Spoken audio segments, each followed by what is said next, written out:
The livelihoods of the Guardians Fund beneficiaries is under threat after cyber attackers targeted the fund and stole millions of rands.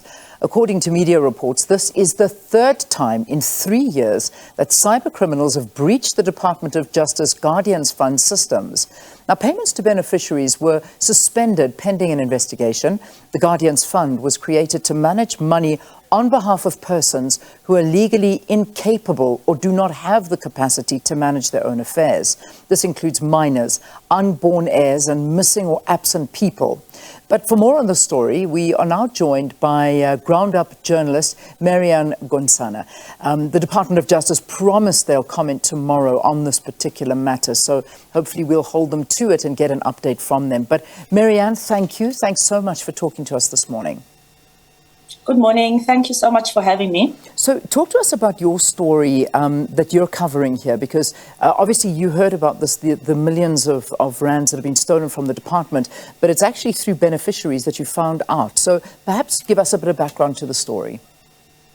Okay, so there are beneficiaries that contacted the GroundUp news desk, basically complaining that they haven't received their funds. In this case, as you mentioned, Leanne, they were minors in all of this, so that's why they were incapable of administering the funds.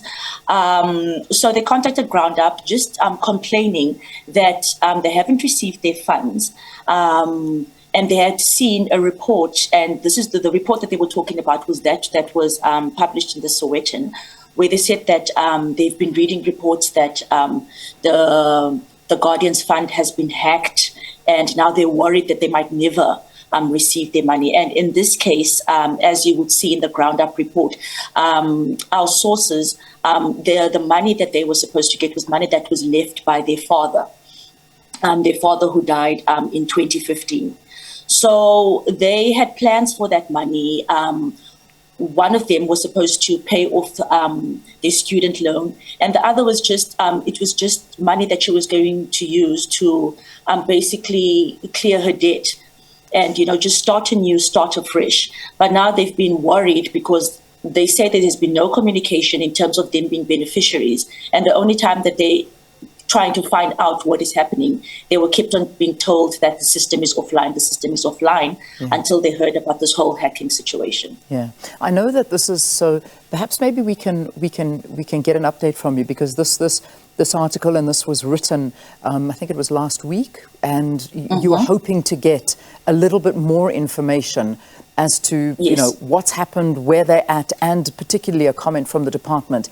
Has there been an update to the story at all? There hasn't been an update to the story yet, but it's something that we're working on currently at GroundUp. But the last time I did speak to them, they said they'd keep me updated. And they had said that it was theft and not hacking. And they'd also promised that beneficiaries would start being paid out on the 12th of June.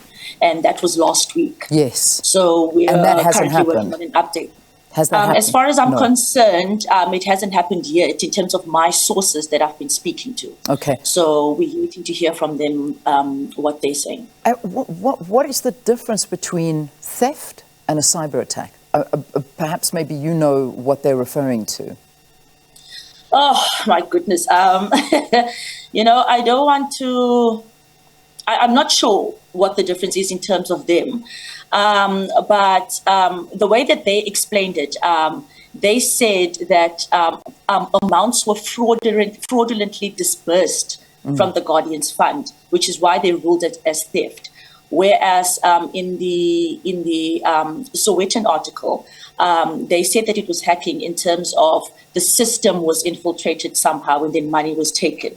But that still does sound like theft to me, but I'm not sure what kind of difference it is. Yeah, and this is the reality. The point is this is not the first time this has happened.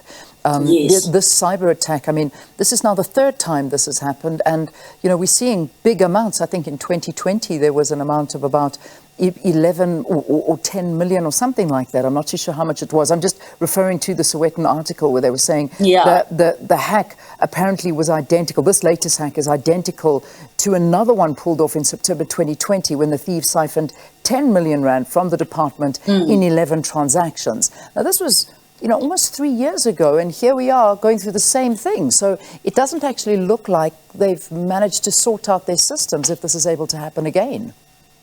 Exactly. So when I seeked comment from the DOJ about this whole thing, and referring to what was said in the Sowetan article as well, just in terms of the amounts and in terms of this being the third time that this is happening, they were quite mum. I was basically told that they couldn't divulge any of that information until the investigation has been completed. So they couldn't confirm the amounts because the Sowetan Live article had said about 18 million. They couldn't confirm that. They couldn't confirm whether this is the third time that this is happening. They just said that they can only comment on that once the investigations are complete. Yeah. So unfortunately, I also couldn't get any clarification in terms of the exact amounts, or if really this is the third time that this has happened. So the amounts that we're talking about now, I know that there's numbers about the hacking and the potential that's actually been stolen. The amount that's been sort of put out there is 18 million rand. Is that what you understand as well? Is the amount that may have been, I'm not sure, stolen, theft, cyber attacking? I don't know. We have to get that word from them. But is that the amount that we're looking at?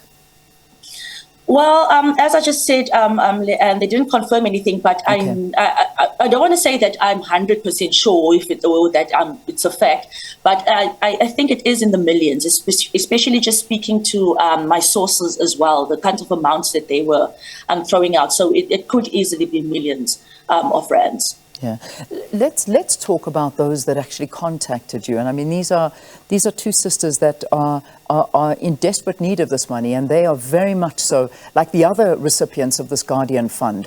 And I can imagine there are more stories out there like this. Have you managed to contact any other beneficiaries or speak to any other beneficiaries that are in the same or similar situation? So that as a follow-up, since just also looking at the fact that they said that the payments would start being done last week, we are looking at other sources. There are some people that have reached out to me, so I'm still in the process of just contacting them and finding out their stories as well. But there are quite a few beneficiaries. Yeah, and this brings under huge scrutiny the systems of government, and in terms of the safety of all of this, because if you come under a cyber attack and this money that is desperately needed by people is not able to, I mean, the system is offline, you can't get your money, and that's it, and you're left there. This is very questionable, and I suppose a great worry when we look at the systems and the cybersecurity in general of many of our departments that rely on these kind of online payments. Exactly. And I think the biggest thing that is frustrating the beneficiaries is that there's no communication.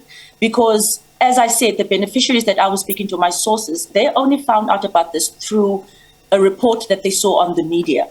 So if they had never seen that article, they still would be in the dark about, okay, the system is still offline, without any other explanation about what exactly is going on. And obviously, when you take the Guardian's Fund, for instance, it's under the administration of the Masters of the High Court. You'd think that at least there's some bit of safety, or you can have an easy mind that no, my money is safe, I'll get it at a certain time, etc. So to have something like this happen, it's shocking, and it's really it's bad. Yeah. It's really bad. Well, we really are hoping that we'll get the Department of Justice to respond to us as well, just as you are waiting as well. Do we know, Mary-Anne, how many people have actually been affected by this? So funny enough, and that's also one of the things that I asked them, and I got the same response once again, that they couldn't divulge that information until the investigation was complete.